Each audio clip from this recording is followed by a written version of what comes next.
on va essayer de faire la différence entre le droit de l'image et le droit à l'image.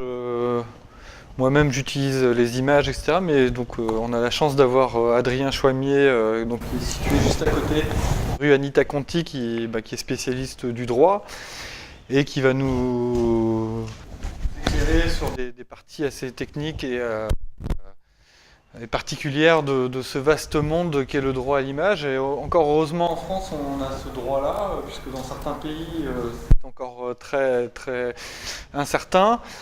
Tout ce que nous allons dire ici n'est pas confidentiel, mais plutôt n'est pas, disons, figé, puisque à chaque chose, à chaque cas, tous les cas sont particuliers en fait. Il y aura toujours mais au moins on aura une bonne vision globale et basique de ce que peut être l'utilisation d'images, l'utilisation de l'image d'une personne. Donc on va définir ces deux axes-là.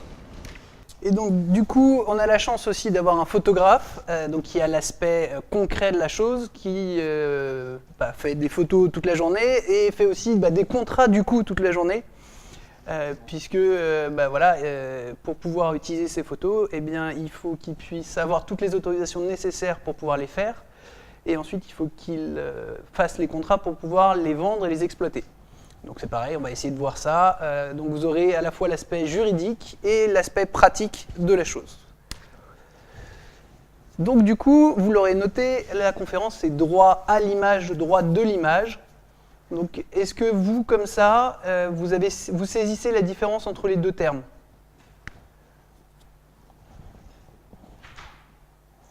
Est-ce que quelqu'un veut essayer de nous dire, selon lui, quelle est la différence? Parce qu'il y a une grosse différence entre les deux termes, ça ne recouvre vraiment pas la même chose. Le droit à l'image concerne le sujet qui est en photo. Tiens. Ouais. Et le droit de l'image, ça marche pas là. Les caméras elles sont à bord. D'accord. Et le droit de l'image, c'est le droit de l'image en tant que tel, en tant qu'objet. Ouais, effectivement c'est ça. Donc du coup, quand on regarde la photo qui est là, je précise, la photo est libre de droit, elle est dans le domaine public, et voilà, on y reviendra. On a cherché quand même. Donc, le droit de l'image, ce serait l'utilisation de cette photographie, donc d'un personnage central en train de prendre une photographie avec un pont derrière. Le droit à l'image, c'est l'utilisation de ce monsieur, de l'image de ce monsieur, qui est une personne, enfin qui était une personne, puisque depuis, elle est décédée, depuis plus de 70 ans. Donc voilà, donc c'est son image en tant que monsieur Lucien, je ne sais plus quoi, puisqu'on avait trouvé. Donc voilà, donc c'est l'image de monsieur, droit à l'image, droit de l'image, l'utilisation de l'image qu'il en a faite. Donc c'est vrai que là, c'est un auto... De l'image en elle-même ou de l'image de lui? Ah non, de l'image de lui aussi. Donc voilà, donc de fait, le droit à l'image est ici incorporé dans le droit de l'image, puisque pour pouvoir utiliser cette photo, il faut avoir l'autorisation de la personne, donc le droit à l'image. Alors, ça paraît très compliqué comme ça, on va essayer d'être un peu plus simple. Alors, voilà, ça c'est les textes, sur le droit de l'image. L'auteur d'une œuvre de l'esprit jouit sur cette œuvre du seul fait de sa création d'un droit de propriété incorporel, exclusif et opposable à tous. C'est joli, c'est voilà. Donc ça marche pour tout. Tout ce qui est protégé par le droit d'auteur. Donc ça va de la photographie à l'architecture, au code source d'un logiciel. Donc voilà. C'est ce qui est la base du droit de la propriété intellectuelle. Et sont expressément protégées. Du coup, les œuvres photographiques, c'est bien précisé. Donc voilà, donc c'est pour vous dire, ça c'est la base. Et donc c'est tout auteur a le droit à la protection de toutes ses œuvres. Sauf que, pour qu'on puisse protéger une œuvre, il faut que celle-ci soit concrétisée. Donc le simple concept de « je vais faire une photo comme ça », ça ne marche pas. Il faut que ça soit concrétisé. La photo peut être floue, voilà, ça sera cette photo qui sera protégée. Il faut que l'œuvre soit originale, donc c'est tout. Enfin, il y a énormément de jurisprudence sur l'originalité d'une photo. C'est compliqué à définir, mais voilà, il faut que ça soit quelque chose qui soit empreint de la personnalité de l'auteur. Donc voilà, il faut que ça soit votre photo et que ça soit pas la photo de Madame Michu, même si elle a été prise au même endroit, à la même heure. Voilà, il y aura deux visions de photographes différents et il faut en être l'auteur. Donc pour ceux qui suivent un peu l'actualité, vous aurez reconnu un singe qui est devenu mondialement célèbre puisqu'il s'agit du premier selfie d'un singe réalisé par un photographe américain qui avait voulu, qui a essayé de vendre cette photo et qui vient de perdre son procès aux États-Unis puisque les autorités américaines, les autorités judiciaires américaines ont considéré que c'était le singe qui était l'auteur de la photographie et non le photographe à qui appartenait le boîtier. Et que donc du coup, les droits n'appartenaient à personne. En fait, cette photo, ils s'en est vanté, bien sûr, parce qu'il a fait de la pub, et puis les gens l'ont utilisée, et c'est pour ça qu'il y a eu un litige à un moment, et il s'est dit, et puis comme c'est la première fois qu'un animal se prenait en photo, c'est vrai que ça a posé des questions, et c'est arrivé à cette conclusion. Donc, concrètement, elle est dans le domaine public. Voilà. Oui. Alors en tout cas, au moment, il y a juste la justice américaine qui s'est prononcée dessus. Il est probable qu'une juridiction française aurait la même vision, aurait la même interprétation. C'est le singe lui-même qui s'est pris en photo. C'est vraiment un selfie du singe. Ah oui. Si, c'est une Resnulius. Pardon. C'est un singe sauvage qui n'appartient à personne. Il n'appartenait à personne, voilà. C'était vraiment un singe sauvage en plein milieu de la forêt. Sinon, il aurait appartenu à son propriétaire. On aurait pu considérer qu'effectivement, ça aurait pu être le propriétaire. Là, c'était vraiment un singe sauvage. Il est donc dans une réserve. Oui. Oui. Alors je ne sais pas s'ils sont allés jusque là, mais je crois que c'était, je suis même pas sûr que c'était dans une réserve. Donc voilà. Mais de fait, le singe n'appartient à personne. Donc du coup, il n'a pas de propriétaire et effectivement, il est le. Voilà. Alors certains ont voulu que du coup les droits de cette photographie soient reversés à des associations d'aide de la protection de la vie sauvage et tout ça. Mais bon. Pour le moment, ça n'a pas encore abouti. Mais donc, nous avons une superbe photo que vous pouvez utiliser autant que vous voulez pour le moment. Et c'est vrai qu'il a une bonne tête pour un selfie. On peut dire qu'elle est réussie. Alors, c'était une photo parmi une série. Hein. Voilà, le singe avait volé l'appareil et avait fait toute une série de photos. Donc, je suis désolé, je suis un peu rébarbatif. C'est l'aspect très juridique de la chose. Quand vous faites une photo, qu'elle est originale, félicitations, vous avez des droits sur cette photo. Vous avez d'une part donc, des droits patrimoniaux, donc représentation, reproduction, droit de suite, droit de destination. Bon, essentiellement, vous avez le droit de vous faire de l'argent avec. De l'utiliser comme vous voulez. Du moment que vous avez tous les droits sur la photo, vous faites ce que vous voulez. Vous pouvez l'imprimer sur des t-shirts, la vendre, voilà. Ce genre de choses. Vous avez aussi des droits... Ah. Mais voilà, après on va rentrer dans d'autres spécificités par rapport à ce que la photo représente aussi, puisqu'on n'a pas le droit, on va voir s'il y a quelqu'un dessus, il y a plein de... voilà. Vous avez aussi donc des droits moraux, des droits moraux qui sont inaliénables, vous ne pouvez pas les transférer, on ne peut pas vous les enlever. Ça reste à jamais. Donc le droit de divulgation, vous avez le droit de faire une photo et de la garder chez vous et de jamais la montrer à personne. C'est votre droit. On notera surtout le droit de paternité et le droit au respect de l'œuvre, c'est-à-dire que c'est le droit d'avoir son nom sur la photo, enfin qu'on dise, cette photo a été faite par Monsieur Maillard. Le droit au respect de l'œuvre, c'est le droit de ne pas la modifier sans l'autorisation du photographe. De la copier, de l'utiliser, etc.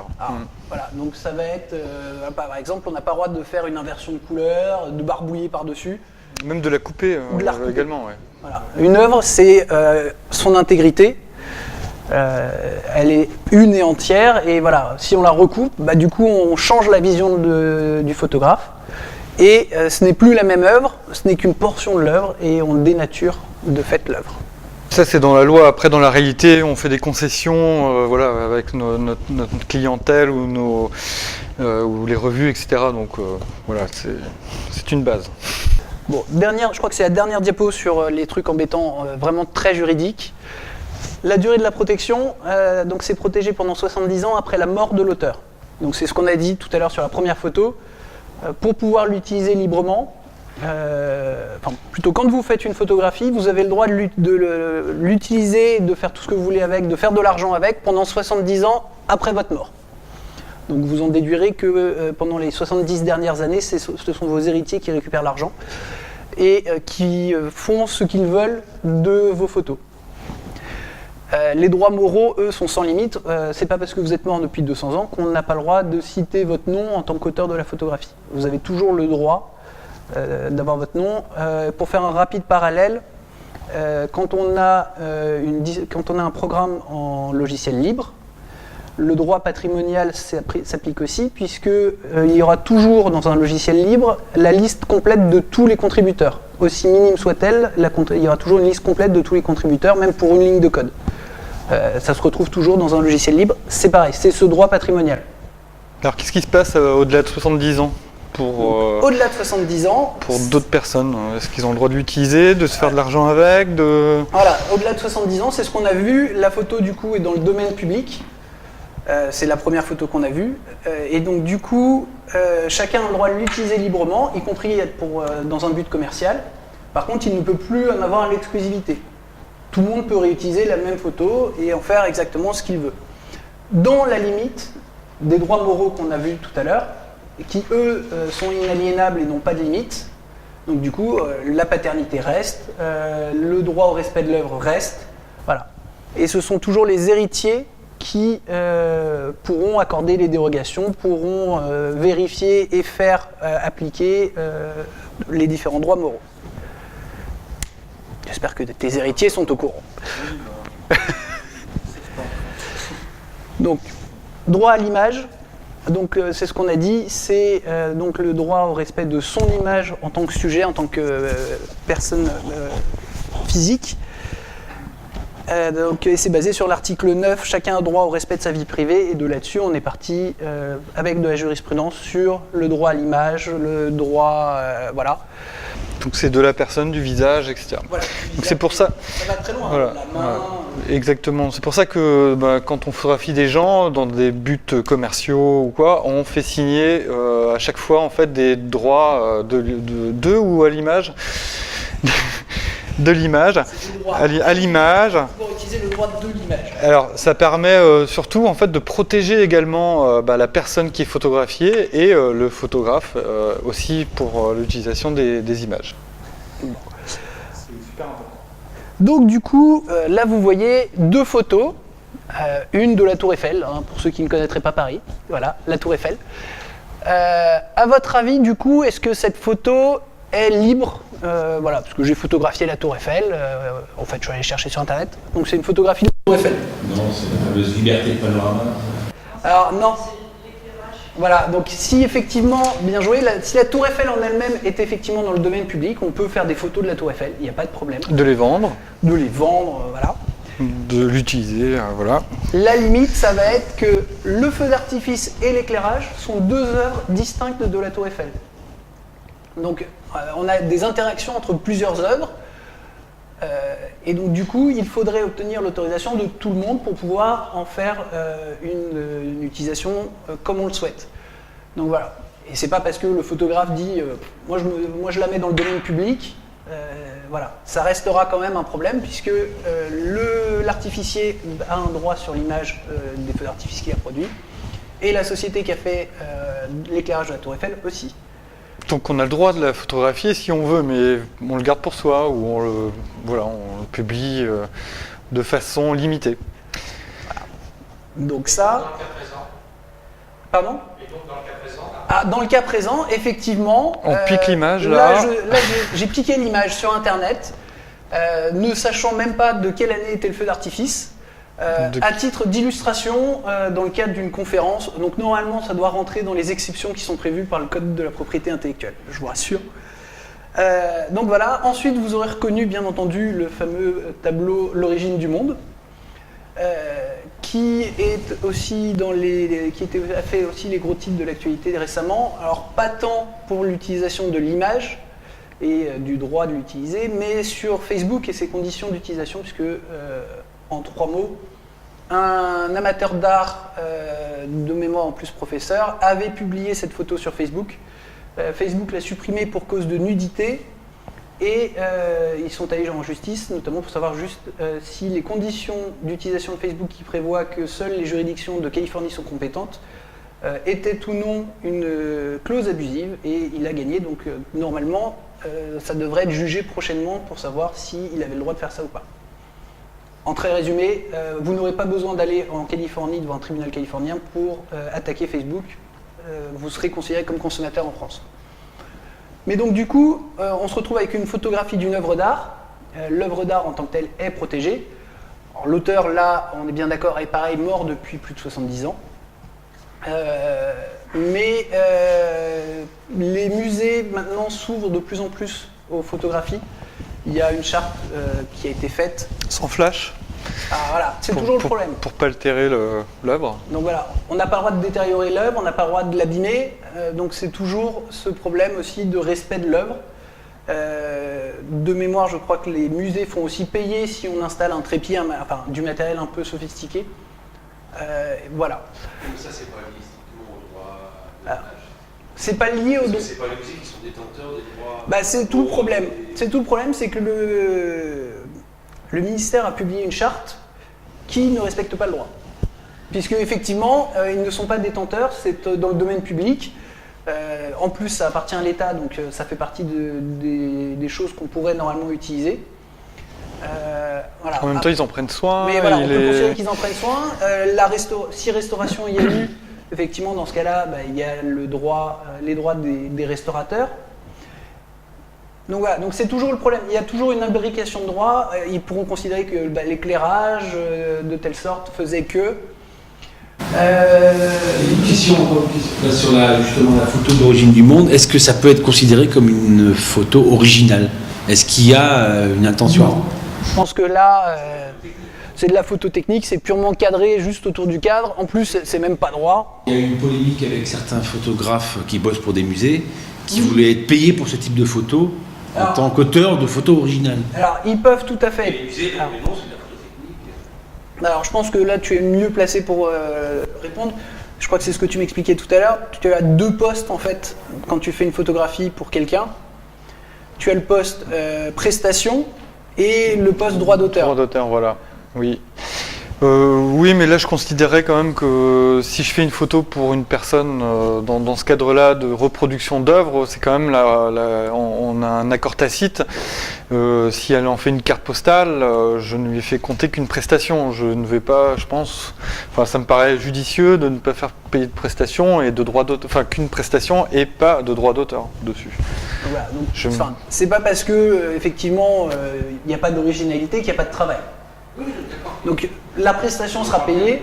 Oui, ben, voilà, il y aura quand même le déplacement, l'éclairage, le technicien, l'appareil, enfin, et le talent. Voilà. Mais effectivement, au niveau des droits d'auteur, ça sera quand même très limité. On est bien d'accord. Pareil, je suppose que dans les actualités, vous avez entendu parler de cette liberté de panorama qui serait créée par un projet de loi sur la loi sur le numérique. Pour le moment, donc ça n'a pas été voté, ça a été voté qu'une seule fois par l'Assemblée nationale, donc c'est pas encore définitif. C'est ultra limité, donc vous voyez, on notera le à des fins non lucratives et par une diffusion par des particuliers. Donc, enfin voilà, ouais, vous avez le droit de faire des photos sur Facebook et de les publier sur Facebook. Top. C'est-à-dire que c'est à peu près. C'est pas encore voté. Alors c'est pas encore voté, mais dans les faits, c'est ce que vous faisiez tous. Vous n'avez jamais eu de problème parce que vous avez photographié votre petit-neveu en train de jouer sur les colonnes de Buren. Oui, c'est juste 2-3 architectes. Voilà. Mais après, c'est le problème de l'utilisation commerciale quand même. C'est le même problème que. Ah bah, c'est ce que. Enfin voilà. C'est l'utilisation qui fait. C'est Voilà. ça. Si c'est pour faire une détermine. photo, vous pouvez faire toutes les photos que vous voulez. S'il y a juste votre belle-mère qui va les voir un soir de diapo et qui n'en aura rien à faire, effectivement, le respect du droit, c'est un peu ça aussi. Alors, pareil dans le droit à l'image, il existe des exceptions, notamment l'exception d'actualité. Donc, typiquement, un photoreporter qui ferait des photos de guerre ou des photos de même Michu en train de faire son marché parce que c'est pour illustrer un reportage sur la consommation, ça fait partie des exceptions.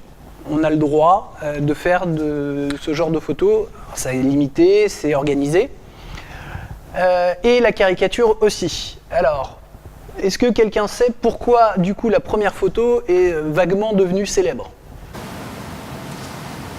Oui, c'est le type derrière qui a fait un selfie dans un avion voyant Le Pen endormi. Mais Le Pen voulait faire un procès, je sais pas où. Et du coup, Le Pen a fait un procès.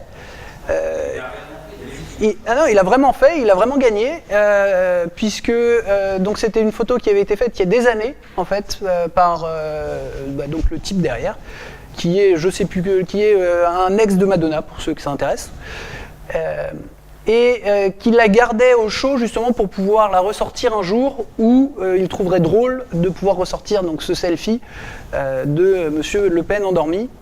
Et il s'est avéré que c'est parce que, et uniquement parce qu'il l'avait gardé pour le ressortir à un moment qu'il jugerait opportun, qu'il n'a pas pu bénéficier de l'exception d'actualité, parce qu'il cherchait justement à illustrer des propos de M. Le Pen, je ne sais plus sur quoi c'était, mais c'était donc l'année dernière. Ouais, il aurait dû recadrer la photo et puis... Peut-être recadrer la photo, peut-être pas, mais... Ah oui, recadrer la photo sans qu'il soit dessus, on n'en parlait plus, et voilà. Mais voilà, ou alors faire la photo et la publier tout de suite, parce que ça avait été publié sur Twitter à l'origine, en réaction à chaud, ça aurait été moins gênant et c'est vrai qu'il y aurait eu plus de débats juridiques. Mais là, je vois pas l'actualité. Alors, sur le moment, quoi. Du coup, il n'y a plus d'actualité. Le Pen prend l'avion. Même si c'est au moment des élections. Non, mais c'était au moment des élections et je sais plus, c'était vraiment une illustration qui était liée à quelque chose. Enfin, ça collait au sujet. Et il n'y a pas eu des discussions au tribunal sur le fait qu'on peut considérer que c'est un moment privé d'avis de M. Le Pen, quoi.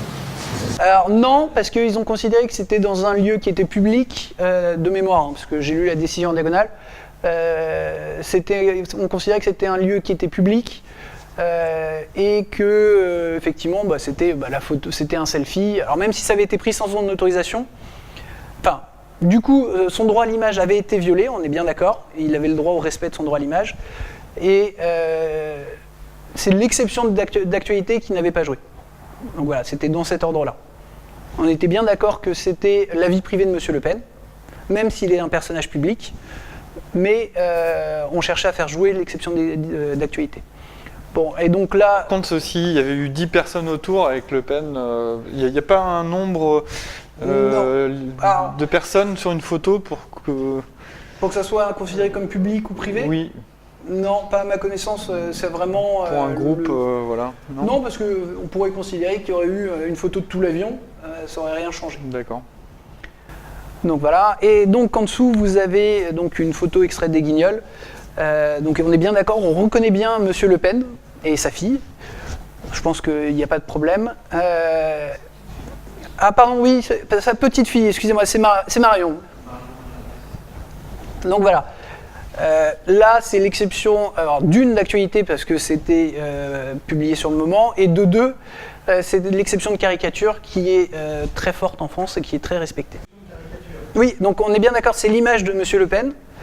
Mais il ne peut s'y opposer puisque c'est une caricature de lui-même et qui donc rentre dans c'est une exception qui est prévue par le code. On a le droit de se moquer d'une personne, enfin d'en faire la caricature de façon libre. Voilà. Et donc du coup, c'est le droit d'auteur des marionnettistes, des Guignols de l'info qui joue. Donc voilà, donc ça c'est ce que... On va pas se moquer de caricature. Et donc, comment il s'appelle le groupe là où ils ont des masques en permanence là ? Non, Daft Punk. Est-ce qu'ils ont le droit de montrer le visage ? Est-ce qu'on a le droit de montrer le visage de Guy Manuel dit je sais plus quoi et, enfin, oui, enfin, on peut tout à fait. D'ailleurs, on trouve des images d'eux sur Internet. Après, c'est vrai que c'est pas l'image qu'ils souhaitent montrer, mais on pourrait tout à fait concevoir que pour illustrer un article sur les Daft Punk, on puisse sortir. À partir du moment où il y a une volonté exprimée de vouloir se cacher, enfin de ne pas vouloir voir son visage. Bah, le problème, ça va être d'avoir une photo d'eux, plutôt, dans ce cas-là. Parce qu'ils ne sortent jamais sur leur masque. Non, parce qu'il y a des photos qui ont déjà été publiées. Alors, oui, parce que c'était des photos qui étaient antérieures, en fait, à Daft Punk. Et c'est généralement le genre de photos qu'on trouve d'eux. Donc ce sont des photos antérieures qui étaient pour illustrer des articles. Voilà, et je crois qu'ils ont fait certains projets solo séparément, où dans ce cas-là, ils avaient leur visage, ils étaient à visage découvert.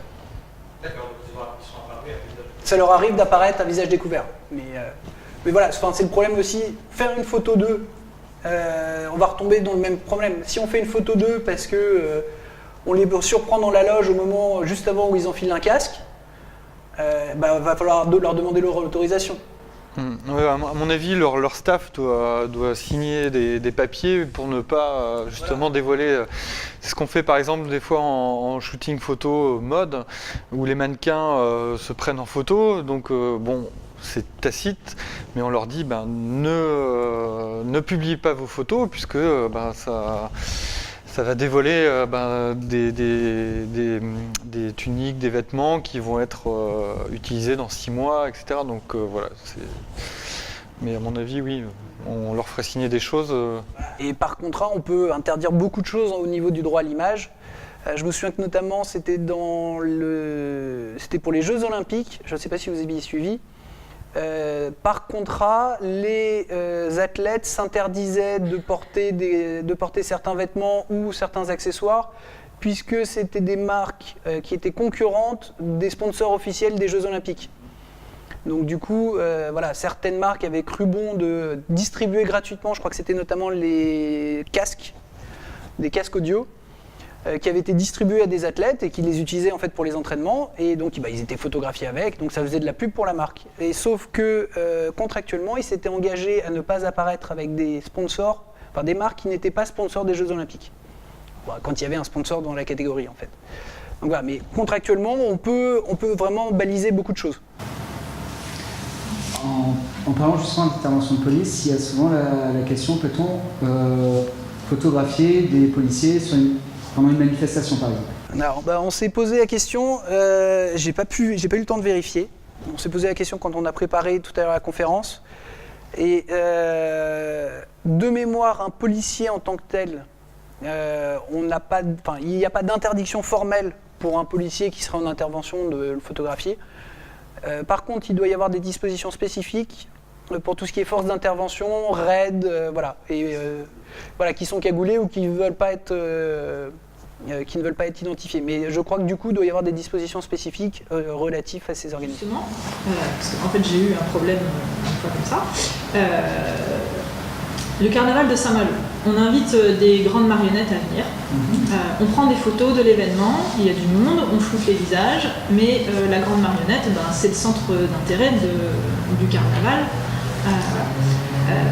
On prend la photo. 3 ans après, le marionnettiste me contacte en me disant que c'est sa propriété et qu'il ne veut pas voir une photo nulle part.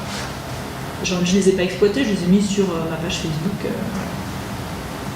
C'était un événement public auquel il participait. Où s'arrête son droit à lui, où commence le mien, C'était de l'actualité. Et c'était de l'actualité. C'était de l'actualité sur le moment, mais effectivement, comme aujourd'hui, ça n'en est plus. C'était le carnaval d'il y a 3 ans. Ouais, mais donc, faut que je retire mes photos de l'époque dans ces cas-là. On peut considérer que oui. Et effectivement, il a le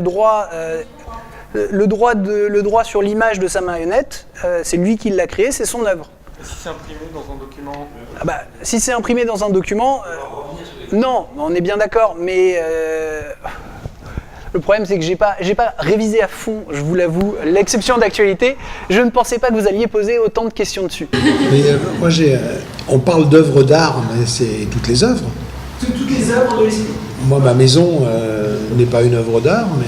Est-ce qu'elle est originale ? Oui, puisque un photographe est venu et m'a demandé l'autorisation que j'ai signée. Voilà. C'est-à-dire que pour la publier dans un journal, il a demandé l'autorisation avant. J'ai été très surpris d'ailleurs. Ah oui, effectivement, puisque en tant que propriétaire de la maison, on considère que les droits sur la maison, sur l'image de la maison vous appartiennent. L'architecte, il a les droits sur sa vie privée. Oui, mais on considère aussi que c'est la vie privée. Alors, il y aurait l'architecte, mais comme c'est aussi une propriété privée, ça rentre dans la vie privée. L'image de la maison a été intégrée dans la vie privée aussi. Oui, c'est au titre de sa vie privée. Mais parce qu'il y a aussi le fait qu'on ne pourrait jamais retrouver l'architecte, on ne pourra jamais retrouver la personne qui a construit la maison il y a peut-être 300 ans et qui est peut-être du coup tombée dans le domaine public. Mais comme ça reste la maison de monsieur, voilà. Et d'ailleurs... Enfin, on va revenir un peu parce que s'il y a des litiges aussi, bon après on peut se dire il est un peu bizarre ce marionnettiste, j'enlève la photo, c'est pareil dans un autre sens. Quand je vois une photo utilisée, je vais pas tout de suite sortir la cavalerie.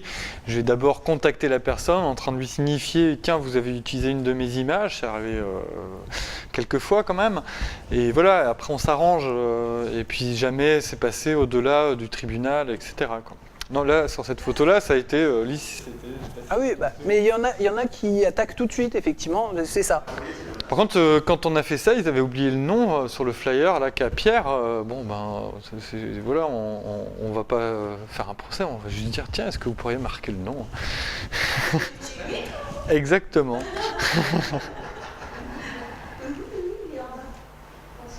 Et en général, voilà, même, non mais pas là-dessus, mais sur d'autres supports, voilà, on gueule un bon coup aussi, je veux dire, faut quand même remettre, parce que on est quand même dans un monde d'images, voilà, et c'est important, et on a la chance d'être en France, d'avoir régi ces droits, mais voilà, il vaut mieux gueuler un bon coup pour que ça rentre, et que les gens fassent attention ensuite.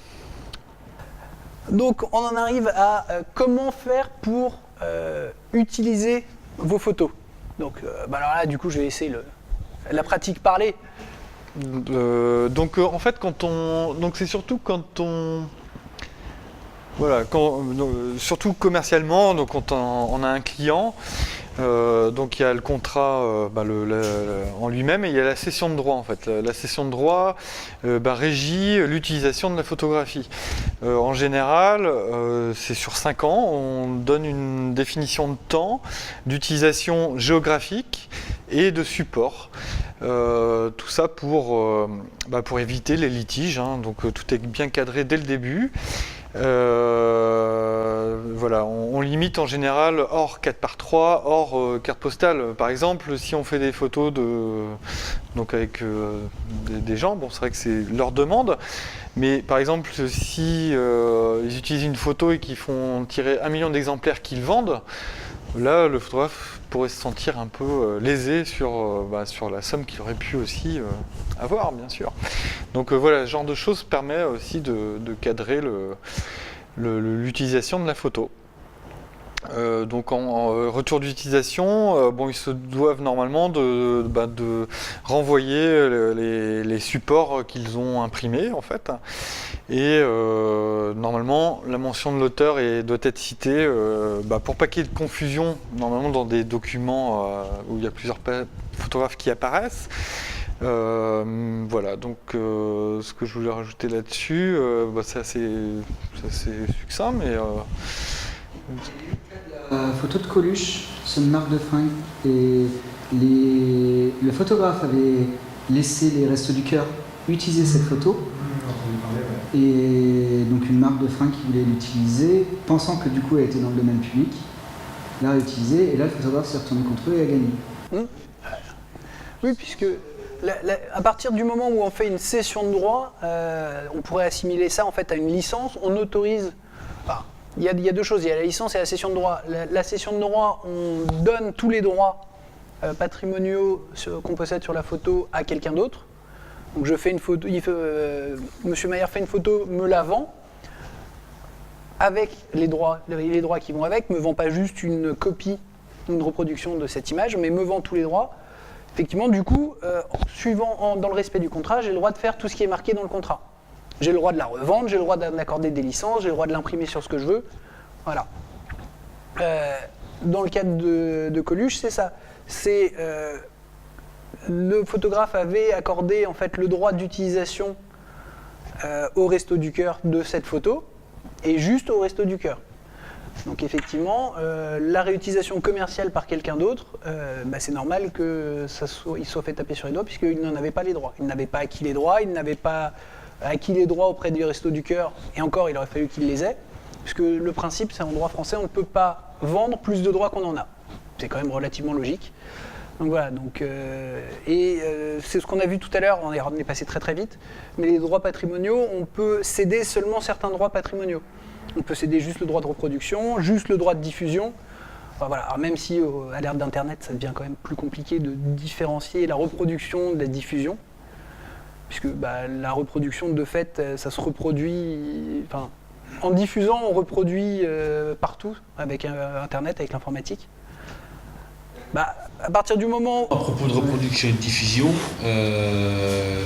pour ce qui concerne les réseaux sociaux, est-ce que le fait de poster quelque chose sur un réseau social entraîne le droit de retweeter automatiquement ? Ils ont résolu le problème, puisque dans les petites lignes que personne ne lit, non, je sais pas, tu veux...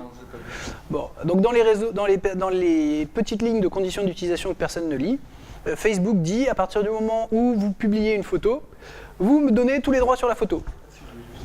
Donc voilà, donc c'est simple, ça résout tous les problèmes. Donc là-dessus, dans les utilisations, il y a des barèmes en tant que photographe. Si la photographie est utilisée en interne, si c'est pour une pub internationale, un 4x3 qui sera diffusé tant de temps, il y a tout ça est assez régi. Donc les tarifs dépendent aussi de la taille de l'entreprise. Pour autant, s'ils oublient le nom, parfois, avec des clients récurrents, on ne va pas non plus les traîner en justice, etc. Mais voilà, il y a un rapport de confiance entre les personnes et en général ça se passe plutôt bien, voilà. Donc ça file bien. Alors parfois l'utilisation c'est pour protéger la personne et pour se protéger soi-même également. Par exemple, il y a des cas comme ça où la personne est vivante, on la prend en photo, il y a un accord tacite. Admettons, elle meurt, eh bien c'est ses ayants droit, sa femme, son mari ou quoi, qui peuvent se retourner ensuite sur la personne qui a pris la photo, puisqu'il n'y a plus de... Le truc, c'est de mettre du watermarking, marking, ouais, non, j'ai oublié un R. Voilà. Donc là c'est assez facile, un coup de tampon, on enlève le ciel, etc. Maintenant j'en fais d'autres où en filigrane on applique quelque chose. Mais ça déjà c'est un premier pas pour se protéger ou protéger ses images. L'enregistrement de l'image en elle-même également, donc de pas publier, il y en a certains qui publient des photos de 3000 pixels, effectivement les gens vont pouvoir les piquer aux États-Unis et puis les imprimer. Si on fait une image, on l'exporte en 900 par 600, il y aura plus de difficultés à l'utiliser. Elle restera surtout dans le domaine de l'internet si on la pique. Et je vous conseille aussi, pour que la qualité sur Facebook par exemple soit plus importante, au lieu de l'exporter en web, c'est vrai que ça altère beaucoup l'image visuellement, il suffit d'enregistrer en JPEG pour garder quand même quelque chose de sympa et de baisser le curseur à 9-10 comme ça, là, et puis il y aura moins de problèmes. Également sur les photos, il y a les IPTC, j'ai découvert aussi tout à l'heure quand on préparait la conférence, donc d'autres choses. Mais les IPTC en fait ce sont des informations EXIF qui sont à l'intérieur de la photo, c'est du texte. Elles servaient en fait pour les journalistes par exemple de guerre de mettre un cadre précis à la photographie. Voilà, donc la photo a été faite à tel moment où, etc. pour que les agences de presse ayant reçu la photo ne se trompent pas d'intitulé. Voilà, et sinon donc, il y a la stéganographie.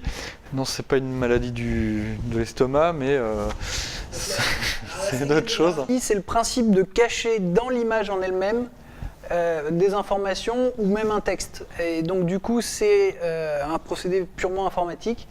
C'est d'altérer grâce à un logiciel spécifique. Faut acheter. Ou utiliser ou télécharger. Voilà, et donc c'est en fait on va altérer vraiment le bit du pixel, on va rajouter un 1 et le logiciel, enfin voilà, ça permet de vérifier avec un logiciel que par exemple c'est bien sa photo.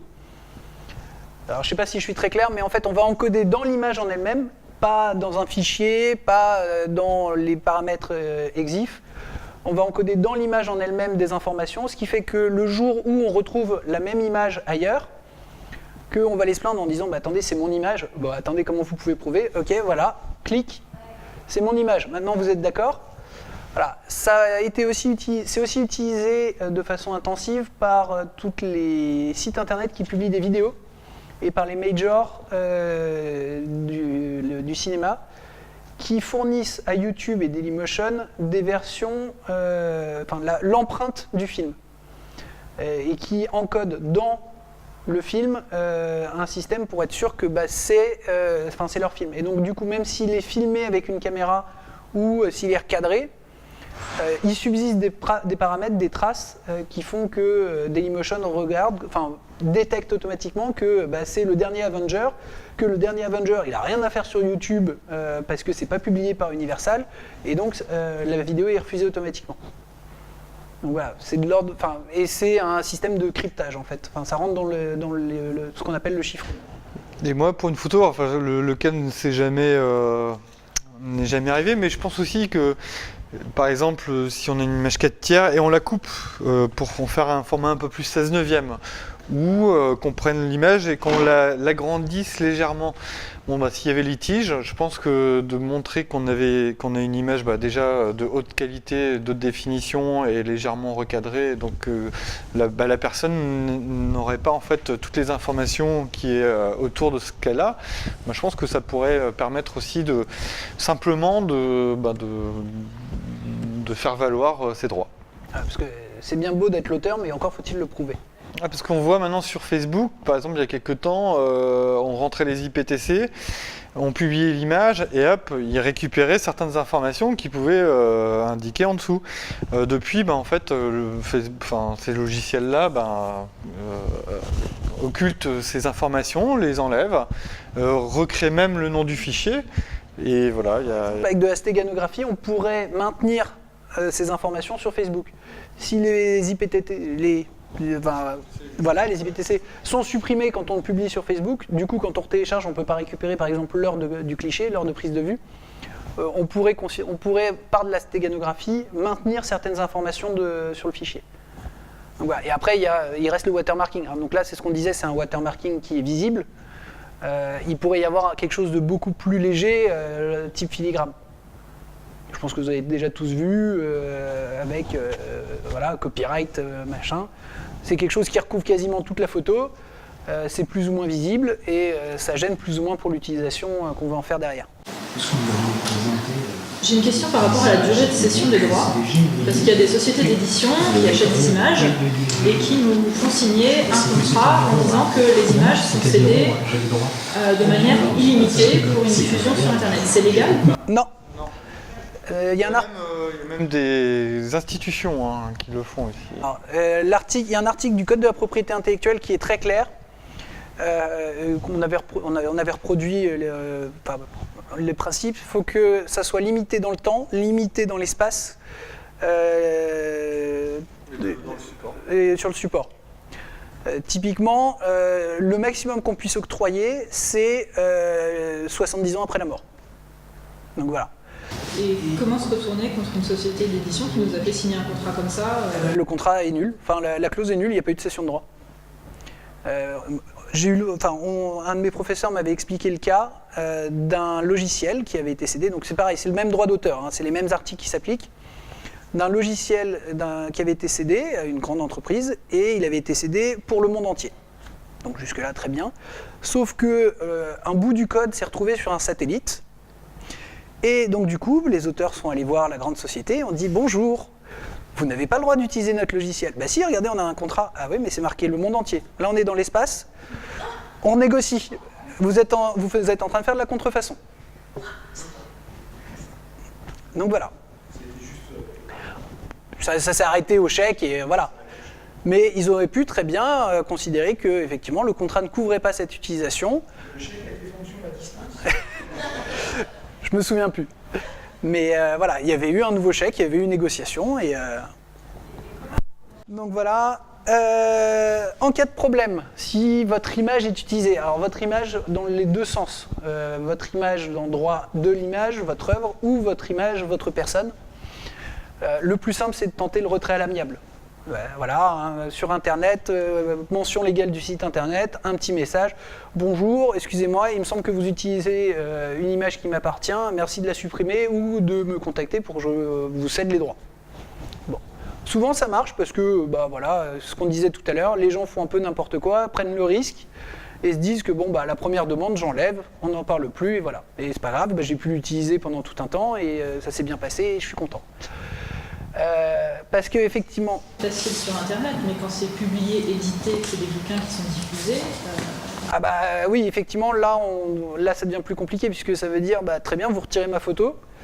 Alors deux choses, soit vous retirez ma photo pour les prochaines éditions et on passe un contrat pour l'utilisation jusqu'à aujourd'hui, soit on régularise la chose avec un contrat.